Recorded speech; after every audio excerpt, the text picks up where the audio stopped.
कहानी की शुरुआत होती है एक रेगिस्तान को दिखाने से। कुछ वक्त पहले साइंटिस्ट की एक टीम यहाँ हर जगह पर रिसर्च करने के लिए आई थी। वो दरअसल जमीन को खोदकर गहराइयों से जिंदगी का कोई सैंपल लेना चाहती थी, ये पता करने के लिए कि क्या जिंदगी वहाँ मुमकिन है। मशीन के जरिए उन्होंने 9 मील तक वहाँ खुदाई की और खुद भी वहाँ गए थे। ये बात काफी हैरत वाली थी क्योंकि आज से पहले इंसान इतनी गहराई में नहीं गए थे। फिर कुछ दिन के बाद यहाँ रेत का खतरनाक तूफान आया। वो एक पेपर को नीचे फेंकता है। जेनी उसे बताती है कि इसे नीचे पहुँचने में तकरीबन 5 मिनट लग जाएंगे। नीचे झांकते हुए अचानक से जैक की लाइट भी उस कुएं में गिर जाती है और जैसे जैसे वो नीचे गिर रही थी दीवारों पर खून नजर आ रहा था। अभी देखकर जैक को काफी अजीब महसूस होने लगा, जैसे उसे काफी कमजोरी हो रही थी। अचानक उसके सर पर कोई चीज आके लग जाती है जिससे वो जख्मी होकर वहीं गिर जाता है। जिस दौरान उसे एहसास होता है कि मैंने जितनी भी तस्वीरें देखी वो वीडियो देखी उनमें जेनी कहीं पर भी नहीं है, क्योंकि उसकी तबीयत खराब हो रही थी। इसलिए जेनी उसे लैब में लाकर उसकी मरहम पट्टी करती है। वो जैक को एक कमरे में लॉक करके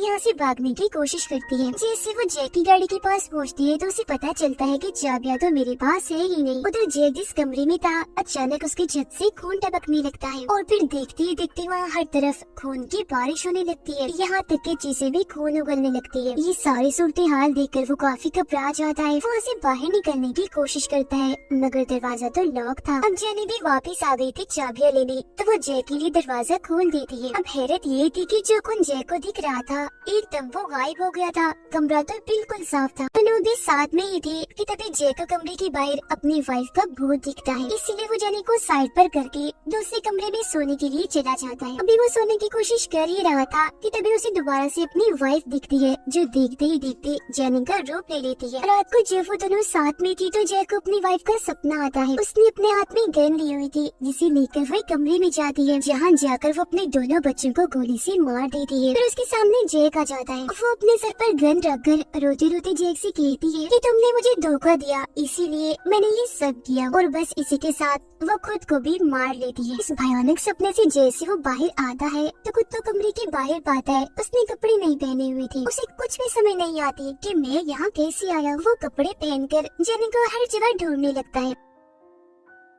वो वॉशरूम में जाता है जहाँ एक भयानक इंसान जिसका जिस्म गल सड़ रहा था वो उस पर हमला करने की कोशिश करता है। जैक काफी डर गया था इसीलिए भागने की कोशिश करता है, मगर तभी वो भयानक इंसान अचानक से जेनी बन जाता है। तो फौरन जेनी आकर जैक को संभालती है। जैक काफी घबरा गया था, वो हकीकत से भटक चुका था। उसे बार बार उस रात के ख्याल आ रहे थे जब उसकी वाइफ ने अपने और अपने बच्चों की जान ली थी। इन ख्यालों में जैक को बार बार जेनी भी दिखाई दे रही थी जैसे वो हर जगह मौजूद हो। अगली सुबह एकदम देखकर वो काफी डर गया था, इसीलिए रॉड से उस पर हमला कर देता है और उसे काफी पीट के रख देता है। मगर जब जेनी रोने लगती है तो वो रुक जाता है और उससे माफी मांगता है क्योंकि उसने जेनी को काफी जख्मी कर दिया था। वो फौरन दवाइयाँ लेने जाता है ताकि जेनी की मरहम पट्टी कर सके, मगर जब वो वापस आता है तो ये देखकर काफी हैरान रह जाता है कि जेनी यहाँ नहीं है। वो जब उसे हर जगह ढूंढ रहा था तो तभी पीछे से जेनी आकर उसे रॉड से जैक पर हमला कर देती है। तब उससे बचते बचाते जैक खुद को एक कमरे में बंद कर लेता है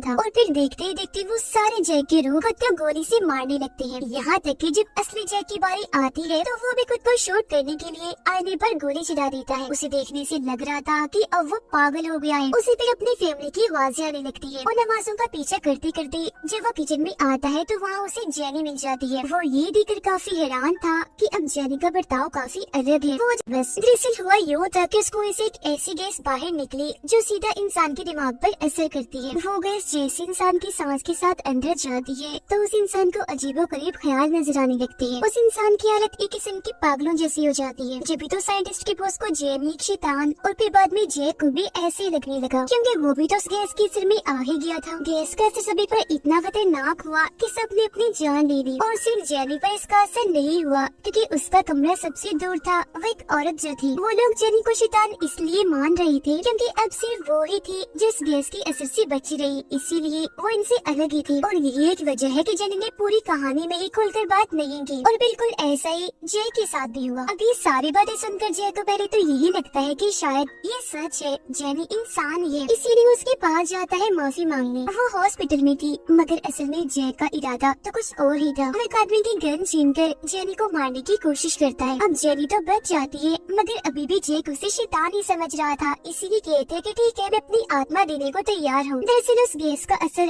अभी भी उसके दिमाग में था। एक तरह से वो अपने होश खो बैठा था। तो जाहिर है हकीकत पर वो कभी यकीन करने वाला नहीं था, इसीलिए बाकियों की तरह वो अपने ही जान लेता है, खुद को गोली से शूट करके। तो असल में कोई शैतान हल्का दरवाजा कुछ भी नहीं था, ये बस जैक के दिमाग की सोच थी। और इसी के साथ ही कहानी इधर ही